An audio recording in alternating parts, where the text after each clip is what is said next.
வணக்கம். நேற்று பல கோடி மதிப்புள்ள மலைகள் காணும் அப்படின்னு கனிம வளத்துறை அமைச்சர் சொன்னது பல பேருக்கு ஒரு அதிர்ச்சியாக இருக்காது. ஏன்னா பல பேருக்கு தெரியும் இன்றைக்கி இயற்கை வளங்கள் எவ்வளோ சூறையாடுக்கப்பட்டிருக்கிறது கடந்த கால ஆட்சியில். இன்னொரு பக்கம் அதற்கு திமுகவுக்கு ஒரு பெரிய செக் வைக்க போகிறாங்களாம். இன்னொரு பக்கம் பரந்தூர் வரல தொழில் முதலீடுகளே போய்விட்டது அப்படின்னு திமுக சொல்லிட்டு இருக்கும்போது, ஏங்க இவ்வளோ நாள் நிறையா முதலீடு வந்தது, உங்கள் 5 ஆண்டுகளில் தான் நீங்கள் முதலீடு வருதுன்னு டிஆர்பி ராஜா சொல்லி நாங்கள் வீணாக போயிட்டோம் அப்படின்னு சமூக ஊடகங்களில் பெருமளவுக்கு கண்டனம், ஆதாரங்களும் நிறையா இருக்குது. இவங்க என்ன சொன்னாங்க, துபாய், மலேசியா, ஏகப்பட்ட நாடுக்கு போனாங்க, முதலீடுகள் வரவில்லை. இப்போ சிங்கிள் விண்டோ சிஸ்டம் இருந்தால் போதும், முதலீடுகள் வந்துடும். அதாவது நடுவில் கமிஷன் வக்கீலே வச்சிங்க நீங்கள், அதனால தான் முதலீடுகள் வரல அப்படின்னு இன்றைக்கி அமைச்சர் ஆதவ் சொல்கிறாரு. இன்னொரு பக்கம் கல்குவாரி யார் நடத்துகிறா, டாஸ்மார்க் யாருக்கு நடத்துகிறா, இது ஊரில் இருக்க மக்களுக்கு தெரியும். லாட்ரி மருமகன்னு நீங்கள் பேசுகிறாங்கிறீங்க, வெளியில் போய் மக்களை கேளுங்க, G2 மருமகன் தான் மக்கள் பேசுகிறாங்க அப்படின்னு இன்றைக்கி அமைச்சர் நிர்மல்குமார். இதை பற்றியெல்லாம் உங்களுடைய கருத்து என்ன? இன்னொரு பக்கம் நம்மளுடைய உதயநிதி ஸ்டாலின் அவர்கள் பெண்களை அவதூறாக பேசியது, ஆபாசமாக பேசியது சம்பந்தமான விஷயத்தில் இவர்கள் மீது நடவடிக்கை எடுக்கணும், இதில் முகாந்திரம் இருக்குன்னு தேசிய மகளிர் ஆணையம் தமிழ்நாடு மகளிர் ஆணையத்துக்கு லெட்டர் அனுப்பியிருக்காங்க. பார்த்துட்டு இருக்க மக்கள் இதை நீங்கள் எப்படி பார்க்குறீங்க? இன்னொரு பக்கம் கம்யூனிஸ்ட் தலைவர் சண்முகம் கேட்குறாரு, பரந்தூர்னு இப்போ குரல் கொடுக்குறீங்களே திமுக, பரந்தூரை பற்றி சென்ட்ரல் கவர்மெண்ட்லேருந்து என்ன நடந்தது, இதை சம்பந்தமான விரிவான அறிக்கையை ஏன் நீங்கள் பதவியில் இருக்கும்போது சப்மிட் பண்ணல அப்படின்னு கேட்குது. ஒரு சரியான பாயிண்ட்டாக தான் நம்ம பார்க்க முடியுது. இன்னொரு பக்கம் டிவிக்கே சொல்கிறாங்க, இல்லைங்க மீனம்பாக்கத்தை கொஞ்சம் எக்ஸ்டெண்ட் பண்ணால் கிட்டத்தட்ட 55 மில்லியன் கிட்ட மக்கள் ஒரு வருஷத்துக்கு வந்துட்டு போவாங்க, இது பக்கத்தில் இருக்கக்கூடிய பெங்களூரோட அதிகம் அப்படிங்கிற மாதிரி சொல்கிறாங்க. இன்னொரு பக்கம் அமைச்சர் கீர்த்தனா அவர்கள் சொல்கிறாங்க, பாருங்கள் செமிகண்டக்டர் ஆலை அமைக்கணும்னா நாங்கள் பலவிதமான ஊக்கத்தொகை கொடுப்போம், அதை ஊக்குவிக்கிறதுக்கு. அதுவும் இல்லாமல் 1 லட்சம் கோடி முதலீடு இந்த 100 நாளில் வந்திருக்கு. ராமநாதபுரத்தில் நாங்கள் புதுசாக ஏர்போர்ட் அமைக்கிறோம், ஓசூரில் அந்த விமானத்தை அமைக்கிறது சீக்கிரம் நாங்கள் பண்ண போகிறோம், இப்படி பலவிதமான அறிவிப்புகளை சொல்கிறாங்க. இப்படிப்பட்ட சூழ்நிலையில் அமைச்சர் கீர்த்தனா அவருடைய அறிவிப்பை எப்படி நீங்கள் பார்க்குறீங்க? கனிம வளத்துறை அமைச்சர் பிரபு அவர்கள் தமிழ்நாடு முழுக்க சட்டவிரோதமாக மலைகளிலேயே கொள்ளடிச்சிருக்காங்க அப்படிங்கிறது ஒரு மிகப்பெரிய ஒரு குற்றச்சாட்டாக இருக்குது. சட்டசபையில் உதயநிதி அவர்களுடைய பர்ஃபார்மன்ஸ் தொடர்ந்து நாளுக்கு நாள் குறைந்து கொண்டே வருகிறது. ஏன்னா அவர் காலையில் வந்தாருன்னா சாயங்காலம் வரைக்கும் 6:30 மணி வரைக்கும், நேரத்தில் 6:30 வரைக்கும் போச்சு. அவர் மத்தியானமே கிளம்பிடுறாரு. சில நாள் அவைக்கு வரதே இல்லை, வந்தாலும் எதை பற்றியும் பேசுகிறதில்ல. மிக முக்கியமான பிரச்சனையில் கூட அவர் அமைதியாக இருக்கார். இப்படி இருந்தால் திமுகவின் அடுத்த முகமாக இருக்கக்கூடிய உதயநிதி பின்னால் நம்பி யார் வருவா அப்படின்னு திமுக எம்எல்ஏக்களே அப்செட்டாக இருக்கக்கூடிய நிலைமை தான் இன்றைக்கி இருக்குது. எல்லாத்த பற்றியும் தான் பார்க்க போகிறோம். முதல்ல மலைகளை காணும் அப்படிங்கும்போது வெகுஜன மக்கள் எழக்கூடிய கோபம் என்னென்னா, சார் மலைகளை காணும், இதே மாதிரி பார்த்திங்கன்னா பலவிதமான கால்வாய்கள் எங்கள் ஊரில் கூட இருந்தது, அதெல்லாம் பார்த்திங்கன்னா இன்றைக்கி மண் போட்டு அந்த இடத்துல ரியல் எஸ்டேட் காரங்க விற்றுட்டாங்க. இன்னொரு பக்கம் பார்த்திங்கன்னா கல்வி தந்தைகளுக்கு இது தாரை வார்க்கப்பட்டிருக்கிறது. இதே மாதிரி தான் அறநிலைத்துறைக்கு சொந்தமான பல இடங்கள் திமுகவும் அதிமுகவும் ஆட்டையை போட்டாங்க அப்படின்னு வெகுஜன மக்கள் பேசுகிறது நம்மளால் கேட்க முடியுது. இப்போ மலைகளை காணும் அப்படிங்கும்போது இதே ஒரு மேலை நாடுகளில் நடந்திருந்தால் நடக்க முடியாது முதல்ல. ஏன்னா ஒரு மலைகள் அப்படிங்கிறது இயற்கையின் கொடை.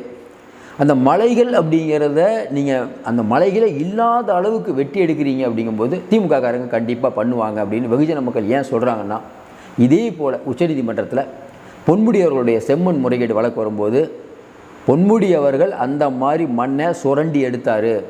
அவரும் அவங்க பையன் தெய்வ சிகாமணியும் கண்டிப்பாக அவர்கள் 2 பேரும் தண்டிக்கப்பட வேண்டியவர்கள். இந்த குடும்பமே தண்டிக்கப்படாத குடும்பம், இவங்க தப்பு பண்ணியிருக்காங்கன்னு உச்சநீதிமன்றம் இவர்களுக்கு தண்டனையை வாசித்த போது, ஐயா எங்களுக்கு கம்மியான தண்டனை கொடுங்க, எங்களுக்கு சுகர் இருக்குது, பிபி இருக்குது, எங்களை வெளியில் விட்டுங்க, எங்கள் வயசை கருதியாவது எங்களை வெளியில் விடுங்க அப்படின்னு பொன்முடியும் அவர்கள் மனைவியும் கேட்டுக்கூடாத அடிப்படையில் தான் இன்றைக்கி வெளியில் இருக்கார். அப்போ செம்மண்ணில் இவங்க எந்த அளவுக்கு சுரண்டாங்க, அந்த ஆற்று மணலை எடுக்கக்கூடிய மாஃபியாக்கள் கூட நம்ம துரைமுருகனும் அவங்க பையனும் குத்தாட்டம் போட்டது, வெளிநாடுகளுக்கு அவங்க பறந்து போய் வீடியோ எடுத்தது, இதெல்லாம் அவங்களே வெளியிடுறாங்க. நாங்கள் மணல் மாஃபியாக்களோட ஃபோட்டோ எடுத்துருக்கோங்கிறவங்க துரைமுருகனே வெளியிடுறாரு. அப்போ கடந்த காலங்களில் மணல் யாரால் கொள்ளையடிக்கப்பட்டது, மணல் திருடப்படுகிறது, அரசாங்கத்துக்கு கஜானாவுக்கு வர வேண்டிய பணம் வரல, ஜிஎஸ்டி முறைகேடு நடந்திருக்கு அப்படின்னு 10 IAS அதிகாரிகளுக்கு இன்றைக்கி சம்மன் கொடுத்தாங்களே இடி. இதெல்லாம் எவ்வளோ மோசமான முன்னுதாரணம். ஜெயலலிதா ஆட்சி காலத்திலையோ கலைஞர் ஆட்சி காலத்திலையோ எடப்பாடி பழனிசாமி OPS காலத்தில் இந்த மாதிரி யாருக்கா சம்மன் கொடுத்துருக்காங்களா? வெவ்வேறு விஷயத்தில் கொடுப்பாங்க. இந்த விஷயத்தில் ஒரே மேட்டருக்கு 10 பேர் மேலே. அப்போ இன்றைக்கி அமைச்சர் பிரபு அவர்கள் சொல்கிறது உண்மை அப்படிங்கிறதுக்கு ஆதாரமே தேவையில்லை. திமுக பற்றி எது சொன்னாலும் வெகுஜன மக்கள் நம்புவாங்க. பார்த்துட்டு உங்களுக்கும் தெரியும். சரி, எங்கள் ஊரில் அந்த மழை இருந்தது, எங்கள் ஊரில் அந்த கல்குவாரி இருக்குது, நைட்டு ஃபுல்லாக வெடிச்சத்தம் போடுவாங்க சார்.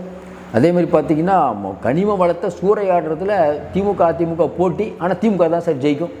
இங்கேருந்து கனிம வளங்களை பல ஊர்களுக்கு கடத்திட்டு போகிறதுல பெரும்பாலும் ஈடுபடுறது யாருன்னா திமுக தான் சார். பேசுகிறாங்களா இல்லையா?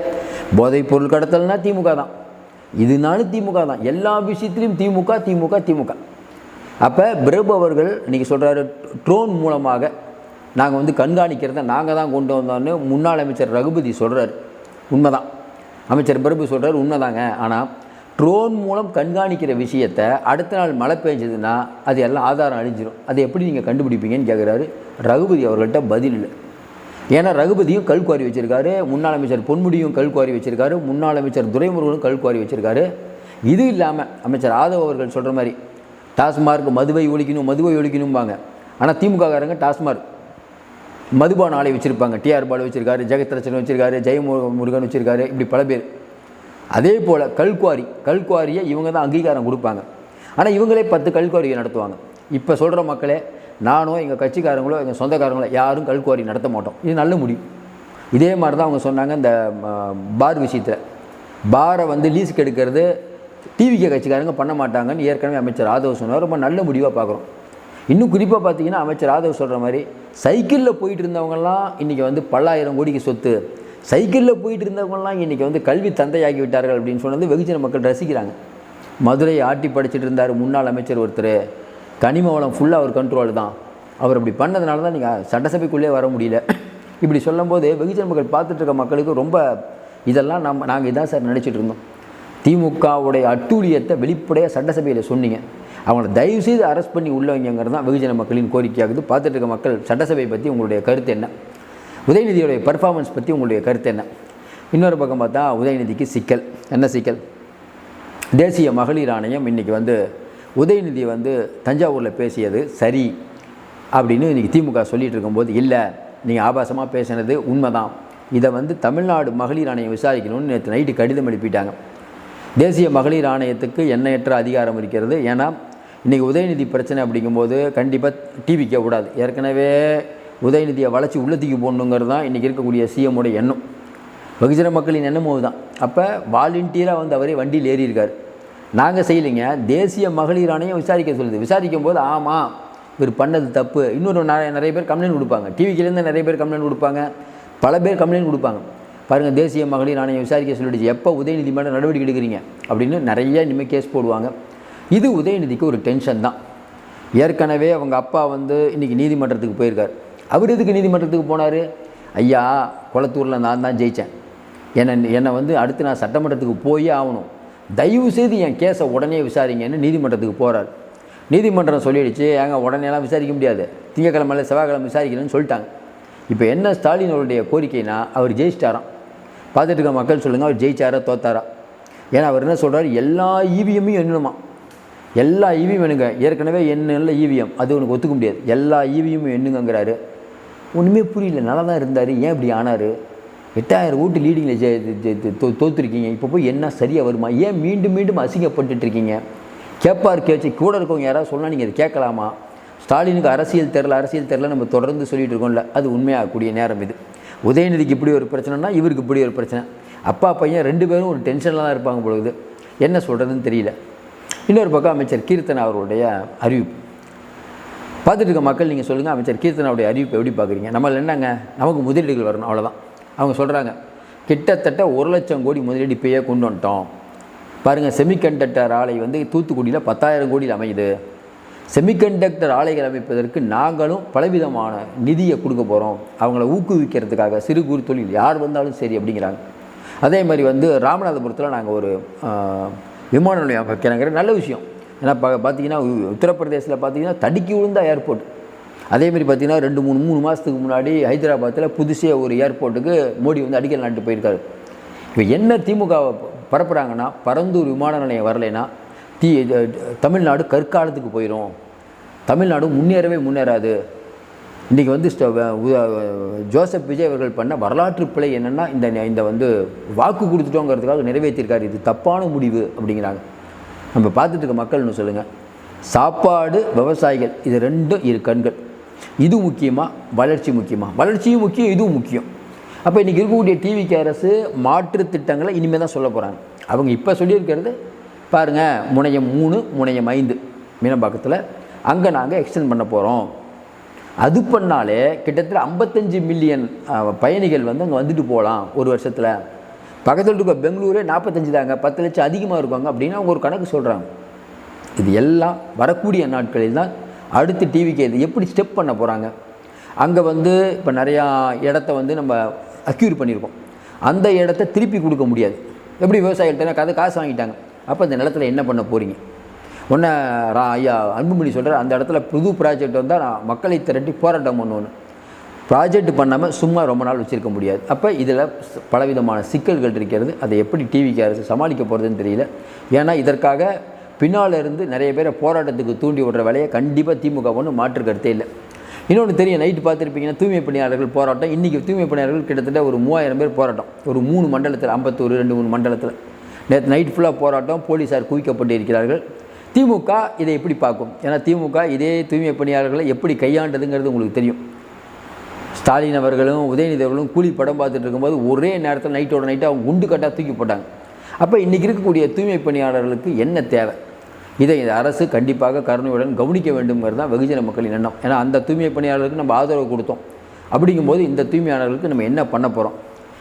இன்னொரு பக்கம் பார்த்திங்கன்னா இன்றைக்கி வந்து இந்த பக்கம் பார்த்திங்கன்னா கனிமவளத்துறை அமைச்சர், அந்த பக்கம் பார்த்திங்கன்னா அமைச்சர் கீர்த்தனா, 2 பேரும் புலப்புலன்னு புலந்துட்டுருக்காங்க. அதுவும் கீர்த்தனா அவர்கள் சிப்காட் கம்பெனி ஆரம்பித்தாங்கிறீங்களே, கிட்டத்தட்ட 53 சிப்காட்டில் 8 வந்து குடிநீர் வசதி இல்லை, 10 ரோடு இல்லை. எப்படி வெளிநாட்டு முதலீடுகள் வரும்? சும்மா பேருக்கு ஒன்று ஓப்பன் பண்ணி வச்சுட்டு அடிக்கல் நாட்டிட்டு நீங்கள் பாட்டுக்கு போயிடுறீங்க அப்படின்னு புரட்டி எடுத்திருக்காங்க. அதே மாதிரி சொன்னீங்கன்னா நீங்கள் வந்தாவே கமிஷன் கேட்குறீங்க. கமிஷன் எங்கெங்கே கேட்டீங்க, யார் யார்கிட்ட கேட்டீங்கிற லிஸ்ட் விரைவில் வரும். அவசரமே படாதீர்கள், பொறுமையாக எல்லாம் நடக்குங்கிறாங்க. மக்களுக்கு ஏறக்கூடிய விஷயம் என்னென்னா, சீக்கிரம் இவங்க வண்டவாளத்தை தண்டவாளத்தில் ஏற்றுங்க அப்படிங்கிறது தான் வெகுஜன மக்களின் எண்ணம். இன்னொரு பக்கம் பார்த்திங்கன்னா நம்மளுடைய அமைச்சர் ஆதவ் ஆகட்டும், அமைச்சர் நிர்மல்குமார் ஆகட்டும், இவங்க பேசினாலே திமுகவுக்கு ஒரு கலக்கம் தெரியுது. ஏன் இன்றைக்கி இவங்க 2 பேருமே திமுகவை வெளுவெளுன்னு வெளுத்துட்ருக்காங்க. அதுவும் பார்த்திங்கன்னா சட்டசபையில் நம்ம 2-3 எம்எல்ஏ நேரம் நடந்து வராங்க. அதாவது கத்திக்கிட்டு கை நீட்டிக்கிட்டு அவங்க பேசக்கூடிய ஆபாசமான பேச்சு. அப்போ திமுக 75 ஆண்டு கால கட்சி அப்படிங்கும்போது அவங்க கொஞ்சம் தான் சொல்கிறோம். ஏன்னா ரொம்பலாம் அவங்க வந்து மரபை கடைபிடிக்க மாட்டாங்க. டிவிக்கு பக்கம் தப்பு இருக்கானா கண்டிப்பாக இருக்குது. ஏன்னா சபாநாயகரே சொல்கிறாரு, டிவிக்கில் வந்து நிறைய பேர் இந்த மாதிரி பண்ணுறீங்க, பண்ணக்கூடாது. இப்போ டிவிக்காவது முதல் தடவை வந்திருக்காங்க, அவங்க பண்ணுறது ஓகே, அவங்க இப்படி தான் பக்குவம் பண்ணணும். நீங்கள் 75 ஆண்டு கால கட்சி, பக்குவப்பட்ட கட்சி தானே, நீங்களே இப்படி டென்ஷன் ஆனால் நல்லா யோசனை பாருங்கள். இன்றைக்கி இருக்கக்கூடிய சூழ்நிலையில் தொட்டத்துக்கெல்லாம் பாஞ்சிட்டு வர்றது அப்படிங்கிறது வந்து அது வந்து சரியான விஷயமாக வெகுஜன மக்கள் பார்த்துட்ருக்காங்க சார். இன்றைக்கி ஒவ்வொரு விஷயத்தை பற்றியும் நீங்கள் பேசும்போது வெகுஜன மக்கள் பார்த்துட்ருக்காங்க. 1974 ஏன் காவேரி சம்மந்தமாக நம்ம வழக்கு போட்டிருந்தோம், ஏன் வாபஸ் வாங்கினீங்க, வரலாற்று பிழை பண்ணீங்கன்னு இவ்வளோ நாளாக எல்லோரும் கேட்கும்போது திமுக அமைதியாக இருந்தது. சட்டசபையில் கேட்கும்போது ஆமாங்க நேரு அவர்கள் சொல்கிற வாபஸ் வாங்கினுங்க, பிரதமர் சொன்னார்னு வாபஸ் வாங்கினுங்க அப்படின்னு ஒரு வரலாற்று உண்மையை சொல்லிவிட்டார். பிரதமர்கிட்ட உங்களுடைய கோப்புகள் பல விஷயம் இருந்தது, நீங்கள் ஊழலில் மாட்டிக்கிட்டீங்க இந்திரா காந்தி அம்மாட்ட, அதற்காக அவங்க வாபஸ் சொன்னதை பயந்துட்டு வாபஸ் வாங்கிட்டீங்க. வெளியில் உலகத்துக்கு வந்துருச்சா இல்லையா? பல விஷயங்கள், ரேஷன் கடையில் வந்து தரமற்ற பொருட்களை நீங்கள் கொடுத்தது, மற்றவங்களுக்கெல்லாம் உடம்பு சரியில்லை அப்படின்னா எல்லோரும் அரசாங்க ஆஸ்பத்திரிக்கு வாங்க அப்படின்னு நிறைய அரசாங்க ஆஸ்பத்திரியை கட்டி விட்ருக்கன்னு சொல்கிறீங்களே, ஆனால் வந்து உங்கள் மினிஸ்டர் வந்து ஏதாவது உடம்பு சரியில்லைன்னா நேராக சிங்கப்பூர் போய் அட்மிட் ஆகிறீங்களேன்னு ஏவாவல் பேசுனது, இதெல்லாம் வெகுஜன மக்கள் ரசித்து கொண்டிருக்கிறார்கள். இப்போவும் சொல்கிறோம், இந்த சட்டமன்றத்தில் நடக்கக்கூடிய எல்லா விஷயங்களையும் தாண்டி வெகுஜன மக்கள் நினைக்கிறது என்னன்னா, இந்த ஊழல் பட்டியலை வெளியிட்டு நிறைய பேரை தண்டியுங்கள், அப்போது தான் வரலாறு உங்களை பேசும். ஏன்னா நேற்று வந்து பார்த்திங்கன்னா செந்தில் பாலாஜிக்கு முன்ஜாமீன் கிடைக்குது, தொடர்ந்து செந்தில் பாலாஜிக்கு முன்ஜாமீன் கிடைத்து கொண்டு இருக்கிறது அப்படிங்கிறது வெகுஜன மக்கள் கவலையாக தான் பார்க்குறாங்க. வேறு ஏதாவது ஒரு கேஸ் போடுங்க சாருங்கிறாங்க. இந்த அரசாங்கம் பலவிதமான கேஸ்களை போட வேண்டும், கரெக்டாக ஒரு ஃப்ரேம் பண்ணி உள்ளே தூக்கி வைக்கணுங்கிறது தான் வெகுஜன மக்களின் எண்ணம். தொடர்ந்து ஆதரவு கொடுங்கள். மீண்டும் சந்திப்போம். நன்றி, வணக்கம்.